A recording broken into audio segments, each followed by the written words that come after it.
Assalamualaikum warahmatullahi wabarakatuh. Kembali lagi dengan Yogi di sini. Pada kesempatan kali ini kita akan membahas mengenai model McCulloch-Pitt. Ya. Model McCulloch-Pitt ini gunakan oleh orang yang bernama McCulloch dan Pitts ya. Merupakan model yang pertama, model JST yang pertama kali ditemukan ya. Model McCulloch-Pitt ini memiliki beberapa karakteristik ya. Yang pertama adalah fungsi aktivasinya biner ya, yaitu 0 dan 1. Lalu semua garis yang memperkuat sinyal atau bobot positif ke arah suatu neuron itu memiliki kekuatan atau bobot yang sama ya. Jadi besar bobotnya sama. Lalu setiap neuron itu memiliki batas ambang atau biasa disebut dengan threshold. Jadi fungsi aktivasinya menggunakan threshold ya. Thresholdnya juga sama ya. Seperti itu. Jadi contohnya kita akan membuat fungsi pengenalan pola logika N dengan input X1 dan X2. Lalu X1-nya contohnya 1 1 0 0 ya, X2-nya 1 0 1 0. Jadi kalau dilihat dari inputnya sebenarnya input yang pertama itu adalah 1 1, keluarannya adalah 1 gitu ya. Jadi kan kalau true hasilnya di N kan pasti true gitu ya. True di N kan dengan false, hasilnya adalah false. False di N kan dengan true, hasilnya false. False di N kan dengan false, hasilnya adalah false. Jadi kita mencoba memasukkan kalau 1 dan 1 outputnya nanti pengennya 1 gitu. Kalau 1 dan 0 outputnya 0. Kalau 0 dan 1 outputnya 0 gitu. Kalau 0 dan 0 outputnya 0, seperti itu. Nah, kita bisa melihat di sini kalau semisal nih ya 1 dan 1 kita berikan bobot setiap X itu bobotnya adalah 1 ya. Jadi X1 bobotnya 1, X2 bobotnya juga 1.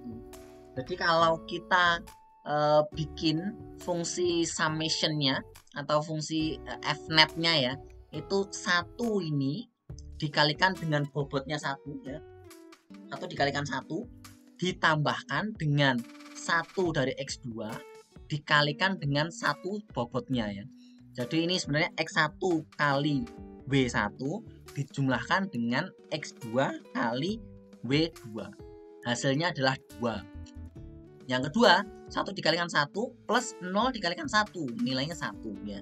Ini 0 kali 1 ditambahkan dengan 1 kali 1. Jumlahnya adalah 1 dan 0 kali 1 ditambahkan dengan 0 kali 1 sama dengan 0. Kita lihat di sini ya. Kalau 2 pengennya hasilnya adalah 1. Kalau 1 hasilnya 0, kalau 1 hasilnya 0, kalau 0 hasilnya 0. Pengennya seperti itu. Ini adalah outputnya ya. Kalau McCulloch-Pitt itu kan termasuk model supervised ya. Jadi kita tahu outputnya pengennya seperti ini ya. Dengan fungsi yang hasilnya adalah 2110 itu pengen dikonvert jadi 1000 ya. Dengan seperti ini kita bisa membuat fungsi threshold ya.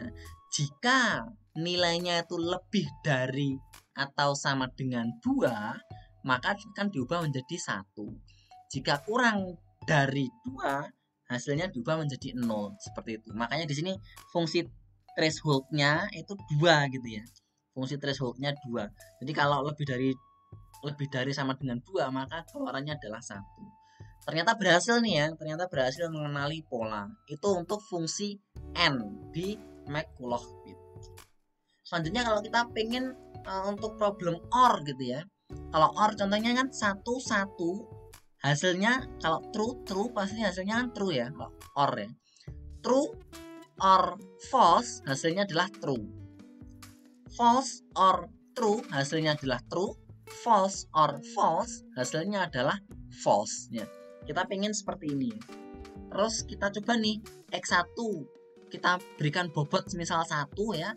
X2 kita berikan bobot sama dengan 1. Sekarang kita tinggal kalikan X1 dikalikan W1 dijumlahkan dengan X2 dikalikan dengan W2. Kita lihat di sini 1 dikali 1 plus 1 dikali 1 sama dengan 2.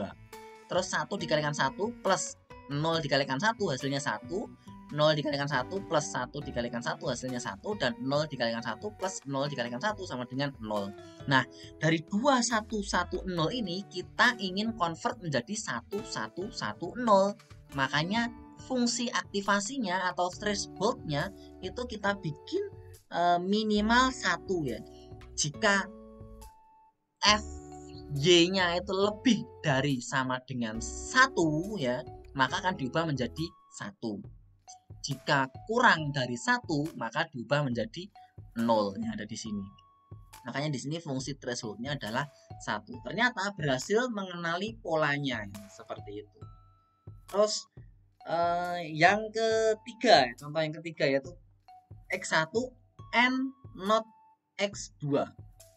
Jadi kalau X1 ya true di N kan dengan not X2, berarti kan true di N kan dengan not true, hasilnya pasti false kan ya.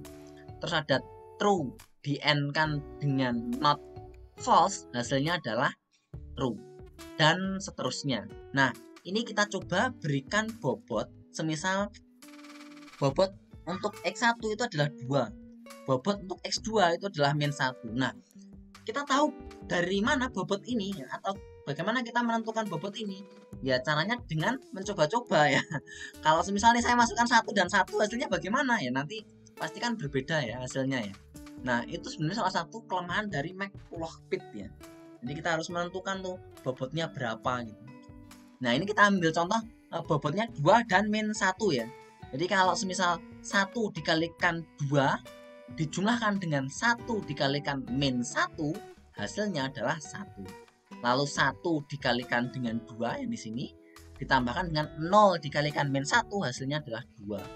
Dan seterusnya sampai ketemu di sini ada 1, 2, min 1 dan 0. Nah, 1, 2, min 1 dan 0 ini mau kita convert jadi 0, 1, 0, 0. Caranya bagaimana? Ya berarti tinggal kita lihat saja. Oh, di sini yang 2 itu harus jadi 1. Berarti fungsi thresholdnya itu lebih dari sama dengan 2. Nah, di sini nih fungsi thresholdnya lebih dari sama dengan 2. Ternyata berhasil nih mengenali pola ya. Jadi kalau X1N not X2 ternyata berhasil.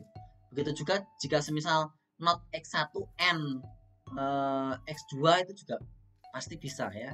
Atau not X1N not X2 itu nanti juga bisa, tergantung dari nilai bobot yang diberikan serta threshold berapa ya. Thresholdnya berapa. Seperti itu. Sekarang kita coba menggunakan problem XOR ya. Kalau XOR 1 itu jadinya 0, 1 itu jadinya 1, 0 jadinya 1 dan 0 jadinya 0. Ketika kita memasukkan bobot berapapun dan threshold berapapun ternyata tidak berhasil mengenali pola ini ya, gagal ini ya. Jadi silahkan mungkin bisa dicoba ya. Kalau bobotnya semisal 1, 2, 3, 4, 5 atau minus 1, minus 2, minus 3 sampai minus 5 dan lain sebagainya, dicoba ternyata tidak bisa memenuhi kaidah ini ya, 0, 1, 0, 1, 1, 0 ini. Nah, caranya bagaimana biar berhasil? Caranya seperti ternyata dibutuhkan sebuah layer tersembunyi atau hidden layernya ya. Jadi semisal ini X1 nanti akan kita berikan bobot ya, jadi Z1 dan Z2 ya. X2 pun juga nanti akan kita berikan bobot ya, jadi Z1 dan Z2. Nah, di sini nanti Z1 diberikan bobot, Z2 diberikan bobot sampai ketemu Y-nya. Lalu kita bikin threshold-nya. Kalau perhitungannya seperti ini nih contohnya ya. Ini kan 1 1 1 0 0 1 0 0 gitu ya.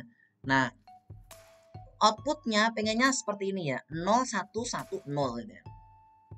Kita bikin dulu bobot yang pertama itu adalah 2 dan min 1 untuk fnet 1 ya, dan min 1 serta 2 untuk net 2 ya. Ini net 1 yang di sini, net 2 yang di sini ya.